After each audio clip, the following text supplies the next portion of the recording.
Bonjour, une nouvelle de Guy de Maupassant. Farce normande.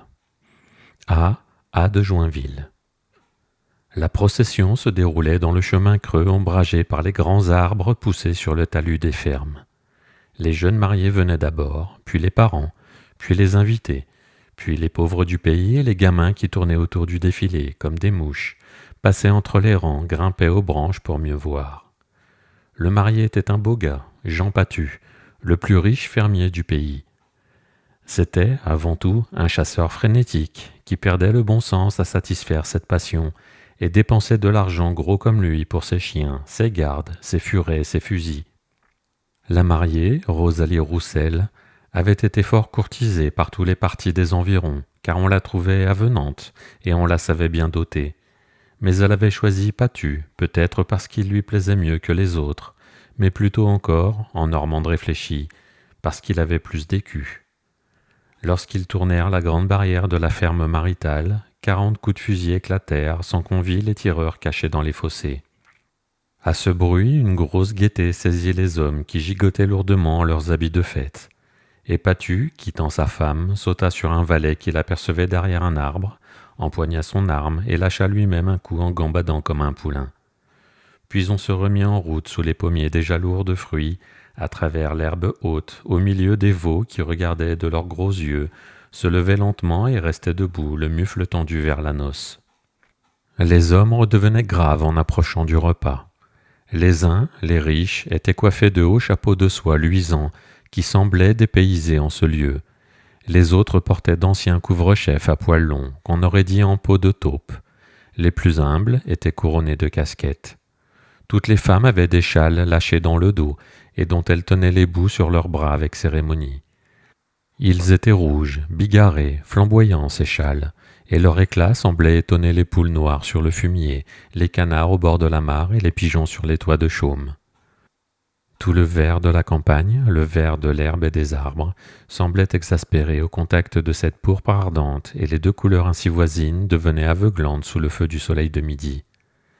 La grande ferme paraissait attendre là-bas, au bout de la voûte des pommiers. Une sorte de fumée sortait de la porte et des fenêtres ouvertes, et une odeur épaisse de mangeaille s'exhalait du vaste bâtiment, de toutes ses ouvertures, des murs eux-mêmes. Comme un serpent, la suite des invités s'allongeait à travers la cour. Les premiers, atteignant la maison, brisaient la chaîne, s'éparpillaient, tandis que là-bas, il en entrait toujours par la barrière ouverte.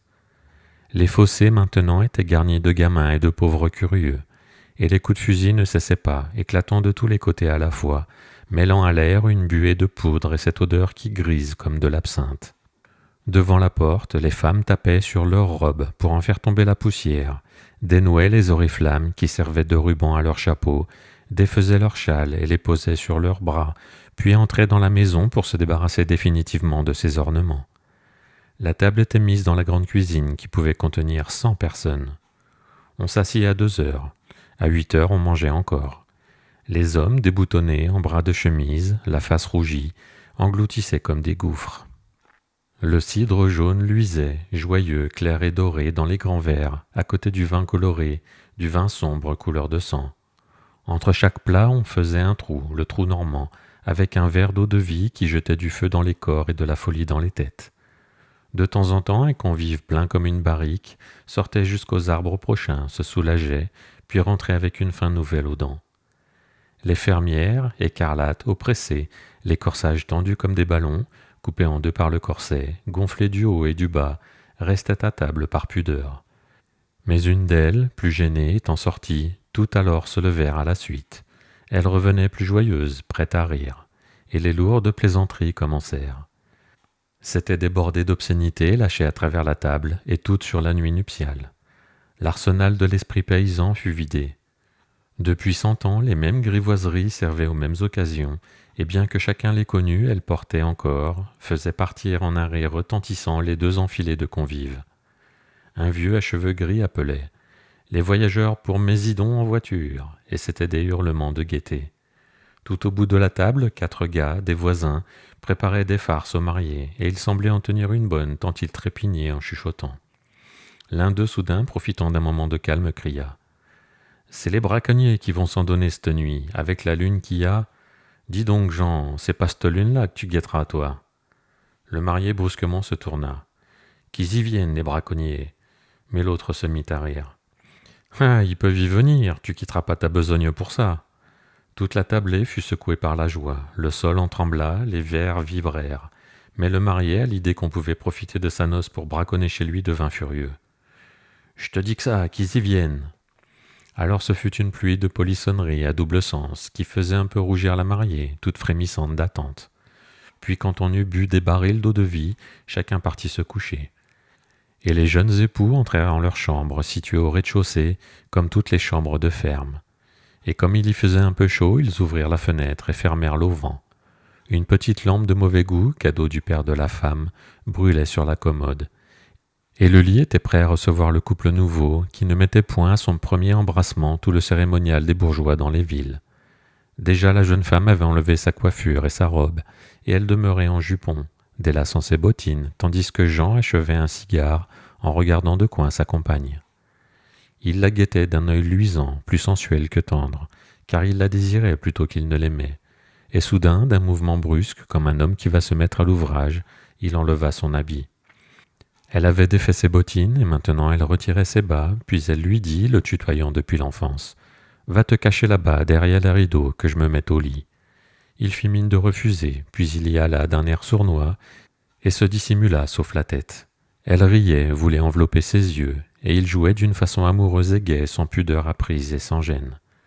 Pour finir, il céda, alors en une seconde, elle dénoua son dernier jupon, qui glissa le long de ses jambes, tomba autour de ses pieds et s'aplatit en rond par terre.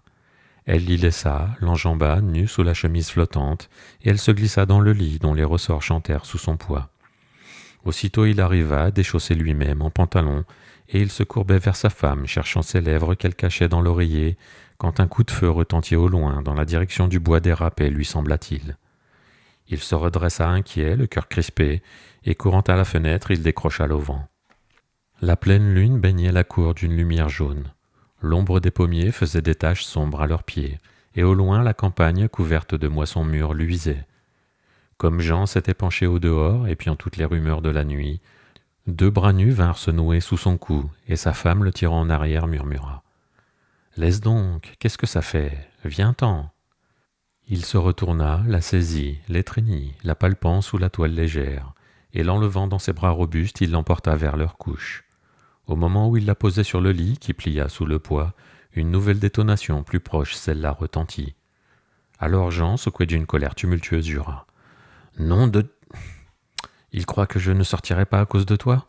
Attends, attends. » Il se chaussa, décrocha son fusil toujours pendu à portée de sa main, et comme sa femme se traînait à ses genoux et le suppliait, éperdu, il se dégagea vivement, courut à la fenêtre et sauta dans la cour.